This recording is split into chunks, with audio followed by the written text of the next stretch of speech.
One last thing that I would add to this, and I think it kind of goes into understanding how this works. Most of the times that I sit with people, a lot of their stress comes from where they work. So a high percentage of people are not satisfied with their work. So 80+% of people are dissatisfied in the workplace. And especially after the great resignation, and now they're making people come back to the office or you don't have a job, that kind of stuff. So here's the way that I break it down. If you have a capital project, right? This is where you go, you work, you either work for a corporation, you have your own business, and you make money, you have your capital project. This is where you're going to live on. If you're able to somehow combine that with a passion project, something that you really feel passionate about and you love doing what you're doing, where you could actually answer the question, if you didn't have a pay coming back to you for that, would you still do that job? That's a passion, right? So everybody feels it a little differently, and it's very different for everyone. But if you can connect those two things with a charity or a ministry project, oh man, it really changes everything, because that 80%, dissatisfaction in the workplace, that goes out the door. Um, the abundance and the giving, it explodes and it multiplies. And the fact that you're able to contribute to a ministry or a charity, that does so much for personal finance, much more than anything else. With everybody else is trying to acquire. When we have the law of contentment, when we understand the law of provision, and we understand the law of ending well, this all really comes together in a very robust, very intelligent way to people to understand that God is our provider, and that we're going to be able to honor him in everything that we do. That's an awesome portrait of just the holistic way that we look at serving people in very different situations. So, David, a lot of people, want to know, well, what's the difference with working with a Christian financial discipleship coach?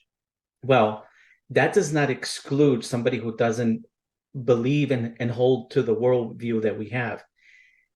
Some people might have tried some kind of financial coaching, and maybe they just weren't able to relate to the way that they presented the information, because they, again, it's not a one size fits all. So the question that I would ask that person is, how's that going? And if the answer is not good, we would love to be able to show people what God's word has to say about it. It doesn't mean that that individual necessarily holds the same worldview that we do. We just want to be upfront and let people know that the way to contentment and the way to removing the anxiety and removing that judgment that people feel, and this is kind of like a negative vibe people get about dealing with anyone who has financial issues. We're going to welcome anyone who is willing to explore things from a slightly different way. And the slightly different way is no judgment, a lot of care, a lot of heart, and walking with you. Trusted covenant literally means this. It's not even a contract, because you know what? A contract could be broken by lawyers or judges or anything like that. A covenant means you're literally making a kind of a pact.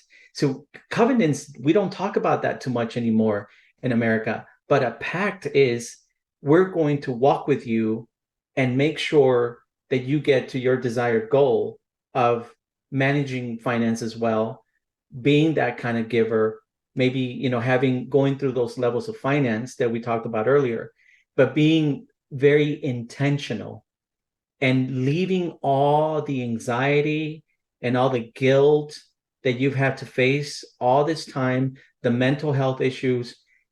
What our intention and our hope is that you'll see a light at the end of the tunnel as we walk through this with you. So again, you don't have to necessarily, be a Christian or hold to our views, but we're going to come and show you how God can provide for you and show you how you can be content, so then you can finish well.